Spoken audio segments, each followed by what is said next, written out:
Hello everyone out there, my name is Sushil Jain and I welcome you all to my channel Money Plant. I hope you all are doing very good.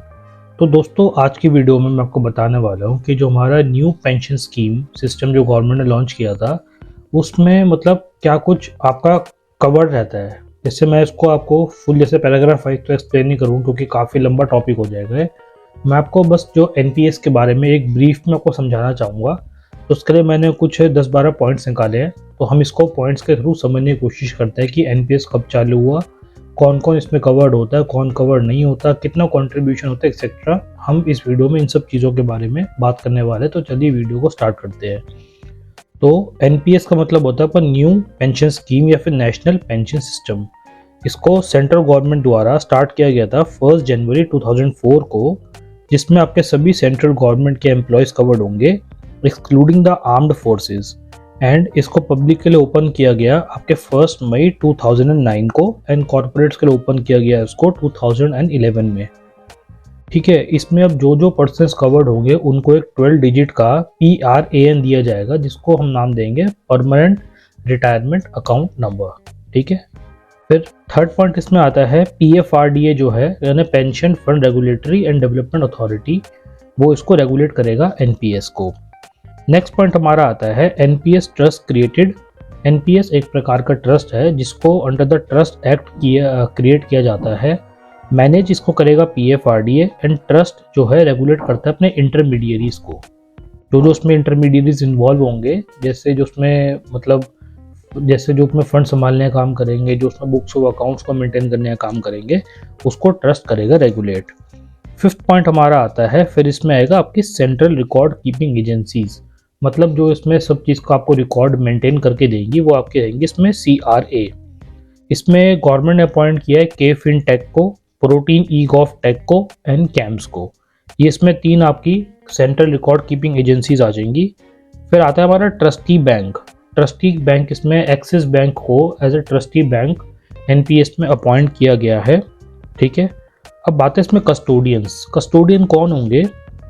Custodian वो है जो कि security को manage करेगा, जो कि NPS ने अपने ट्रस्ट के थ्रू परचेज करवाई है। Stock holding corporation of India is the custodian. मतलब जो सिक्योरिटीज एनपीएस ट्रस्ट परचेज करता है उसको संभालने का काम, उसका देख रेख का काम कस्टोडियन का रहता है। एंड इसी के चलते stock holding corporation of India को कस्टोडियन अपॉइंट किया गया है एनपीएस के लिए। अब इसमें आपके टोटल 3 प्रकार के मॉडल आते हैं। एक आता है आपका गवर्नमेंट मॉडल, दूसरा सिटीजन मॉडल, तीसरा आता है आपका कॉर्पोरेट मॉडल। गवर्नमेंट मॉडल के अंदर जो एम्प्लॉयज है वो कंट्रीब्यूट करेंगे आपका 10% of basic pay plus DA and government इसमें कंट्रीब्यूट करेगी 14% ऑफ सैलरी। ठीक है, tier 1 compulsory government gift charges, मतलब टीयर 1 टीयर 2 अकाउंट आपको पहले समझा चुका हूँ। एनपीएस के अंदर 2 अकाउंट होते हैं। तो टीयर 1 अकाउंट में गवर्नमेंट जो है कंपल्सरी इसके सभी चार्जेस को बियर करेगी एंड जबकि टीयर 2 अकाउंट के अंदर आपको अपने जो भी अकाउंट रिलेटेड चार्जेस होंगे वो आपको खुद ही पे करने पड़ेंगे। फिर आता है आपका सिटीजन मॉडल। सिटीजन मॉडल के अंदर आपका टीयर 1 और टीयर 2 के जितने भी चार्जेस होंगे आपको वो खुद ही पे करने पड़ेंगे। इसमें जो आपकी गवर्नमेंट है वो कुछ भी हेल्प नहीं करेगी। अगर आपको जानना है कि टीयर 1 और टीयर 2 मतलब अकाउंट्स में क्या डिफरेंस होता है, उसके लिए मैं पहले एक ऑलरेडी सेपरेट वीडियो बना चुका हूँ, आप जाके उसको मेरे चैनल पर भी चेकआउट कर सकते हैं। फिर आता है आपका कॉर्पोरेट मॉडल।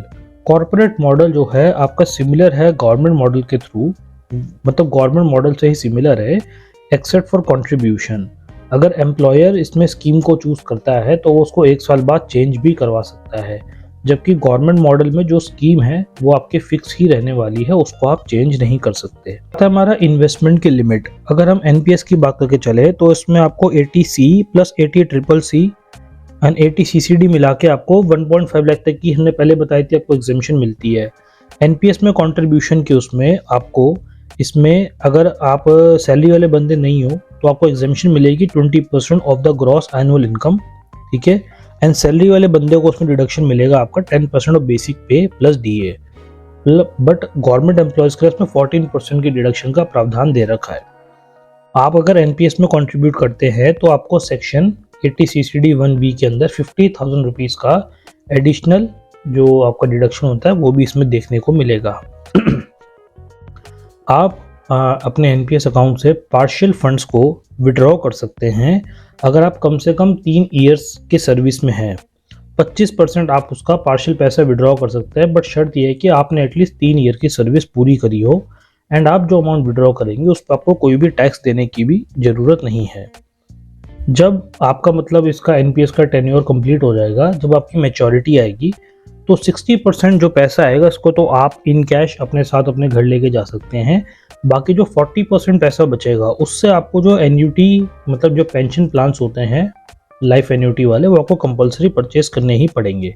जो पैसा आपने निकाला है ये सारा तो एग्जेम्प्ट रहेगा अभी, बट जो आपने एन्यूटी परचेज की है 40% अमाउंट की, उसमें से जब भी आपको कोई भी पेंशन का पैसा रिसीव होगा तो वो आपकी टैक्सेबल होगी, वो टैक्स फ्री नहीं होगी। ठीक है, पार्शियल विड्रॉ मैंने बता दिया, 3 साल की सर्विस होनी चाहिए, 25% पैसा पार्शियल विड्रॉ कर सकते हो।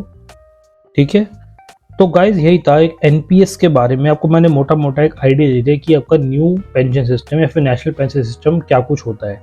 बाकी अगर आप कहेंगे तो मैं इसके लिए आपको फुल एंड डेडिकेटेड वीडियो भी बना के दे दूंगा अपने चैनल पर। तो अगर आपका कुछ भी डाउट है इस वीडियो से रिलेटेड, जरूर मुझे आप उस चीज़ के बारे में कमेंट सेक्शन में बता सकते हैं।